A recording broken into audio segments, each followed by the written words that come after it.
Alright mga tol, tara pag-usapan po natin itong kamakailan lamang na balita patungkol sa sabi nga po ay inasal ng ilang Israeli tourist. Inireklamo ng mga lokal ang nasabing ilang Israeli tourist nang ito po ay gumawa, no? Baga umugong yung reklamo dito dahil sa pangyayari po na kung makikita po natin dito sa balita ay pagkakaroon daw ng pambabastos sa ilang member ng LGBTQ community. Well, sa video po na ito, ang pag-uusapan po natin ay kung tunay ba na dapat tayo ay hahatol kaagad dahil ito po ang narinig kaagad natin sa balita. Gano'n na po ba kaagad? Hindi, no? So, sisiyasatin natin, titignan po natin kung ano yung mga pwede nating maging konsiderasyon sa panonood ng balita na kagaya po na ito. No, maaaring wala naman layunin yung nagre-report o nagbabahagi ng istorya, informasyon hinggil dito sa usapin na ito. Kaya lang, di ba, ayaw nating mangyari yung the damage has been done na sakalang po natin may isip na hindi pala naging patas. Kaya ating papanoorin po muna bago po tayo magbigay ng opinion kaagad, no? Sa ganitong usapin po. Play po muna natin ng hagya at pasok tayo every time na kinakailangan. Uproar in Siargao. Umuugong ang mga reklamo laban sa ilang Israeli tourists sa Siargao. Hindi raw maganda ang kanilang inaasal sa isla. Narito ang agenda report ni Hannah T.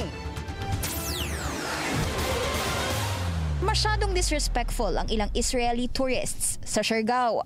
Yan ang reklamo ng mga lokal doon matapos ang di umano'y harassment at discrimination na naranasan nila sa mga nasabing turista. Ang ilang miyembro ng LGBTQ+ community nakaranas pa raw ng verbal harassment na umabot pa sa aggressive action gaya ng pamamato sa mga trans women doon.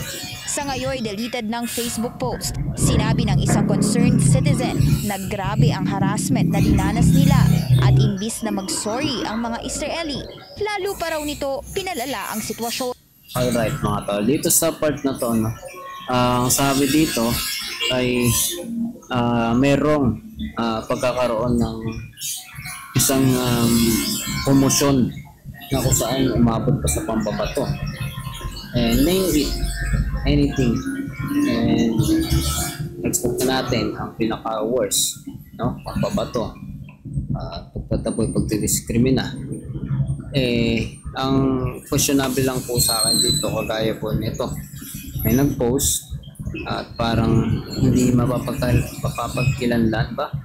Kasi ito Siargao Business Classified 2.0, para siyang isang group. So may name naman yata dito, no? Hindi ko lang masyadong mabasa. May name naman. So even kung nila mga pangalan, it's ever nag-given na talaga. Anyway, kung babalikan po natin, makikita po natin na ito po ay pinost publicly, and I don't know if yung name ng nag-post ay nakatago or what. Kayo na lang po ang magsabi kung ano man. Pero 'di ba, ang big deal sa akin dito ay after nun ay deleted na daw, no? Kapakinggan niyo na maigi ang sinabi dito. Gaya ng pamamato sa mga trans women doon. Sa ngayon, deleted ng Facebook post. So, deleted na yung Facebook post. So, iniisip ko na lang bakit kailangan delete or bakit nawala ng ganun na lang. No? Kasi sa mga ganito, mabilis kagad mag-init yung mga tao. No? May marinig lang na ganito. Remember yung ginulpi na may edad na, matanda na, binanatan, no, sa isang Egypt ba yun? O beef jeep. Sinabi ay para sa yung babae ay nagtataranta at skandalo na tila siya'y binabastos. Nakita sa CCTV, no? Kung naaalala ninyo, no, yung insidente na yun, at umabot nga po yun sa Tulfo, di ba? Lumabas na nabanatan kaagad yung tao without any measure na ginawa. Hindi tinimbang, hindi inalam, binanatan kaagad. So tayo, no, ayaw nating maging ganon. Una sa lahat ay wala tayo sa lugar at hindi natin alam kung gaano ito katotoo dahil dinilit din yung post at ito po'y ayon lamang sa kwento nila. Maliban na lamang kung meron sila mga pruweba. So hindi natin pinagtatanggol yung mga Israeli dito, no. Bagkus gusto natin maging fair sa kanila dahil una, diba, ito po ay mainit po yung usapin sa Israel ngayon kalaban kontra sa Iran, sa Palestine, diba, sa mga Palestinyo na kung saan ang kanilang lugar daw ay pinukugtog. Tapos usapin po ng labanan sa kanilang mga lugar ng Iran, diba? Iba pang mga Islamic, ilang pang mga teroristang grupo gaya po ng Hamas, ng ISIS, ng Houthi, no? Tama ba yung pronunciation ko? Marami na nauugnay po at palagi po na ikinukunik po sa Iran dahil number 1 po sila na sumusuporta daw po dito. Ngayon, ano po ba ang magagawa natin bilang mga tao na nakakarinig ng balita? Dito sa mga pagkakataon nito, kailangan natin ng pruweba. Hindi tayo to see is to believe, no? Kasi maraming bagay na hindi natin nakikita pero totoo. At ano mang katotohanan, dapat ay meron pong pasihan yan.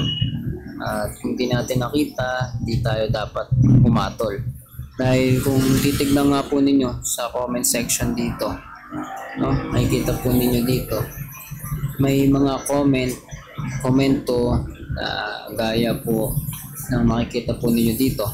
Kagaya po ng komento dito ng Thomas, ang pangalan, no? Thomas Akapen 3329. Sabi po ay baka sabihin na naman nila na pinangako ng Diyos sa kanila ang Siargao 3,000 years ago. So, look at this comment, no? Ano pong masasabi ninyo dyan? Diba? Very biased at pagka ang nangyayari po ay isang panig lang na papakilan, no? Sabi nga, yung issue kay Atong Ang, siya ay inaakusahan bilang mastermind sa pagpatay sa mga lost sabongero, no? Mga nawawalang sabongero. Sabi hindi daw nagiging transparent, hindi patas yung ng GMA. Hindi ako nagkakamali, yun yung sinasabi, no? Hindi naging patas dahil hindi raw kinukuha yung panig niya. So hindi talaga magiging patas yun kung hindi kinukuha yung panig niya. Pero ang sabi naman ng GMA, di ba, hindi pinauundakan ng kami ng invitasyon sa interview. Tapos ngayon gano'n ang komento. So wala na tayo doon. Hindi natin alam kung ano man sa dalawa talagang totoo unless meron sila mga pruweba. Pero kung babalikan po natin pinag-uusapan natin, no?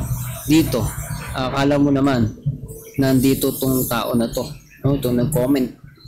Sabi, baka sabihin na naman nila na pinangako ng Diyos. Idinadamay po ang Diyos sa walang kabuluhang pagtatalo.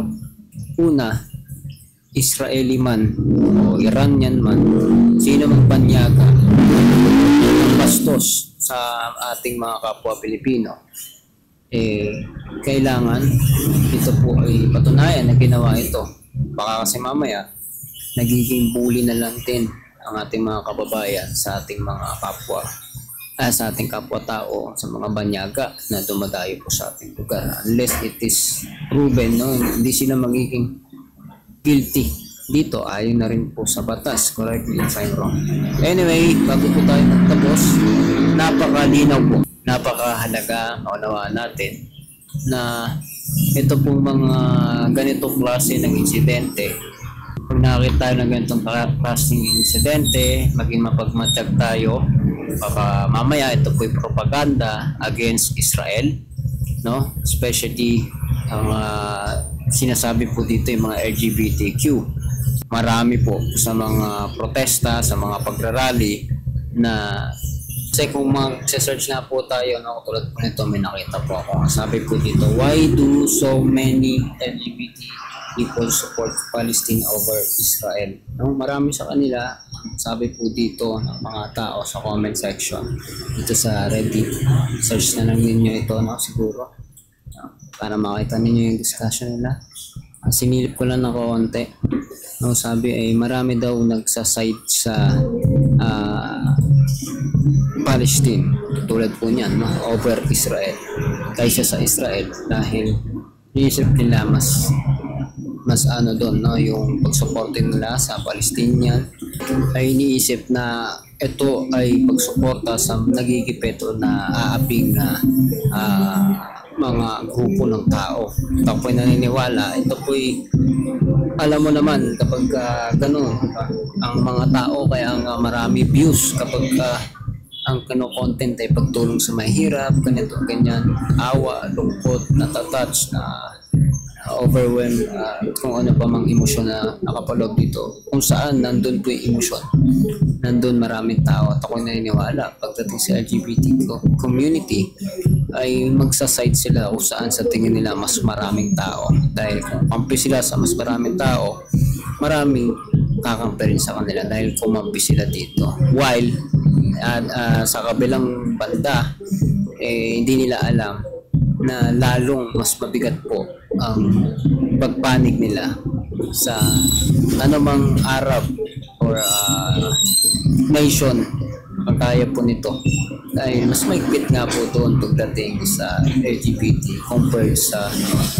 sinasabing Israel na nagtatry lagi ano sa mga tao, no, kapag mag-open ng kanilang mga sistema, ng kanilang nasyonalidad sa mga banyaga. O ano man po ito ang pinag-usapan natin ngayon sa oras na ito, ay patungkol pa rin po ito sa nangyari po na bagay po na ito. Baka naman ito'y propaganda lang, or kung totoo man, diba, syempre kailangan magiging maingat din tayo, dahil alam natin sa panahon ngayon, Israel ang pinaka nagiging mainit sa mata ng mga tao. Baka tayo po ay malagay sa pambubuli sa mga banyaga ng Israeli na ito. Sabi nga po ay pagpapalain ng Diyos yung nagpapala sa kanyang bayan, at kanyang susumpa dito. Ikaw, anong masasabi mo dito? Nawa ay panalangin po natin na maayos po palagi yung ating isipan. Comment down below kung anong sabi mo dito. Comment your opinion. Pag-usapan natin yan sa comment section. At please do not forget to hit the subscribe button and notification bell para updated ka palagi sa mga videos natin na parating. See ya ulit sa susunod na video.